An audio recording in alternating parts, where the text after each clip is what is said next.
Alright, so I would start off with vital signs and I would take his temperature, and normal temperature would be 96 to 99 degrees Fahrenheit and 36.5 to 37.7 degrees Celsius. And then I would take his blood pressure. I don't have a little thingy, but normal blood pressure would be 120/80. And then I would proceed to take his pulse, and I would do that for 30 seconds.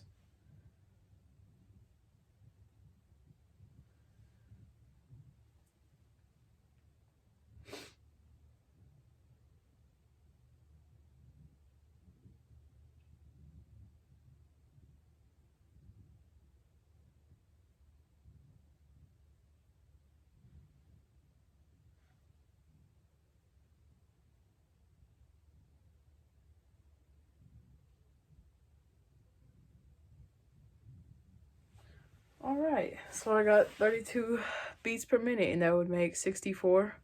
And the normal range is 60 to 100 beats per minute, and it's 2+ amplitude and regular rhythm. And then I would then proceed to take respirations for 30 seconds.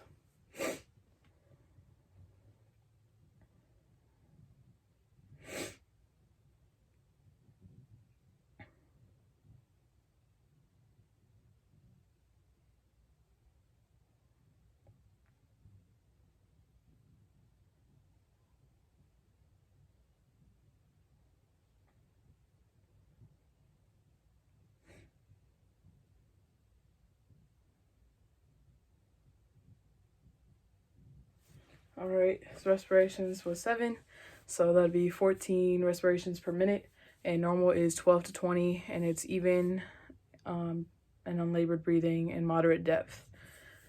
After respirations, I would then assess for pain and ask if he's had any pain. Nope. All right, cool.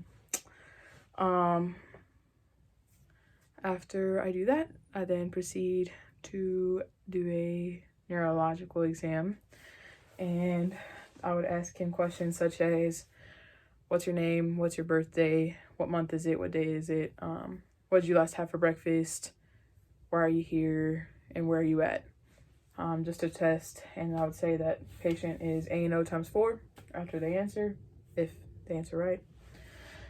And then after the neurological exam, I move on to a head exam, and I would look at the skull, and I would say that it's symmetric, circular, or round, and in the midline. I think that's it for that.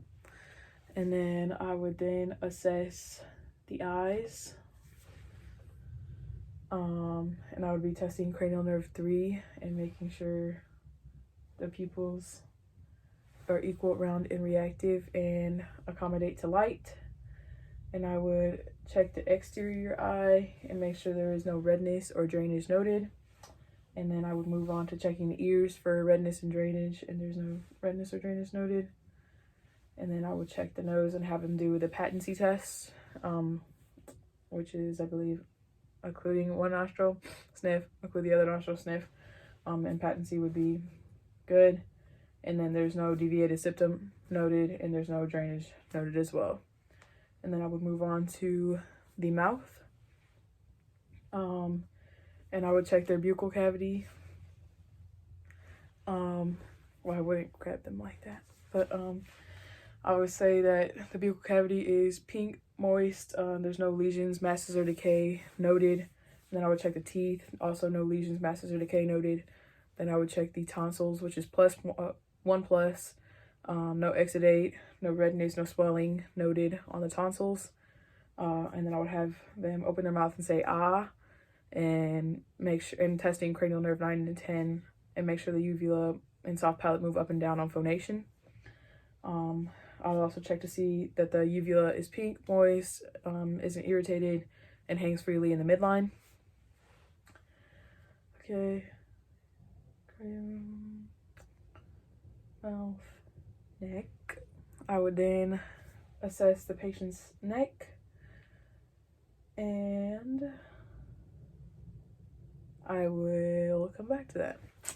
Okay, so then I move on to the chest, and for the chest I would do chest respirations first. Oh, the neck. I'm coming back to the neck.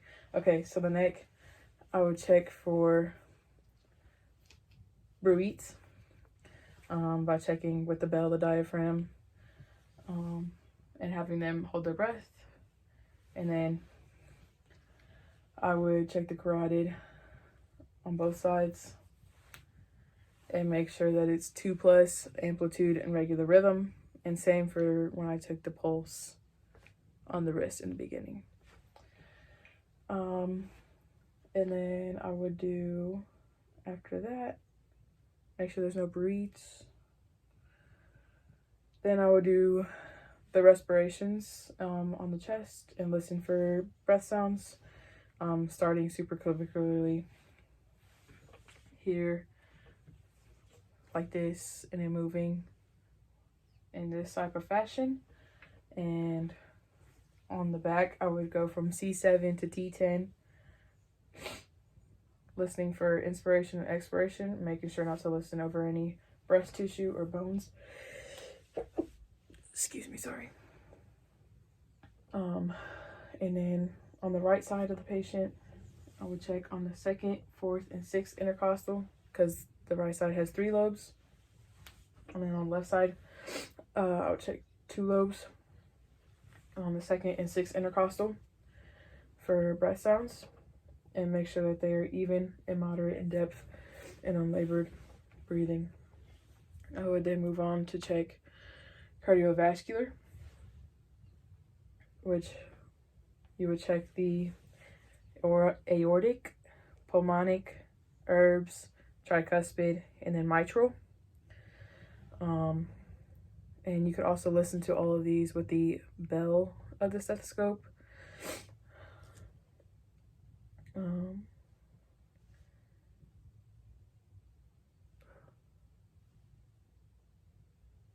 I would also check their skin color and make sure it is appropriate for their ethnicity, I believe.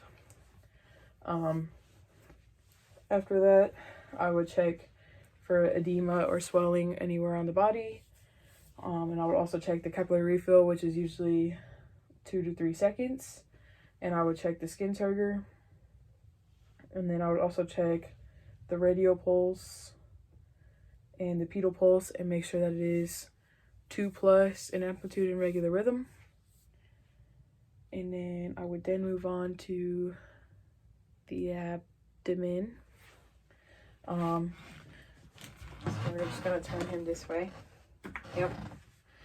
And I would inspect the abdomen, making sure that it is symmetric and there's nothing, it doesn't look irregular and it looks normal. And then I would listen to bowel sounds, starting at the right lower quadrant.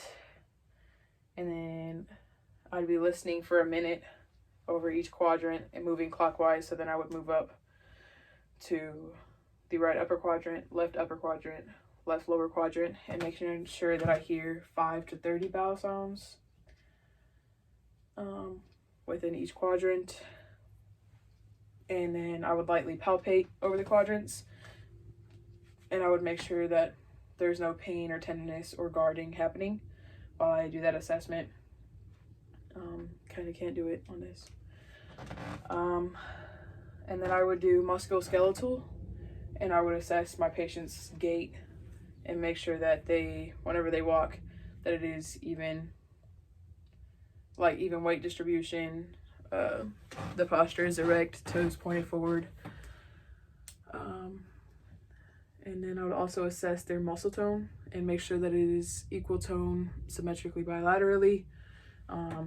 Make sure there's no joint, on the joints, there's no redness or swelling present.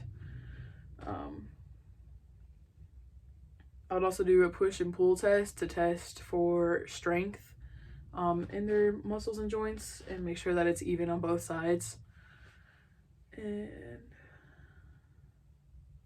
I believe that's it.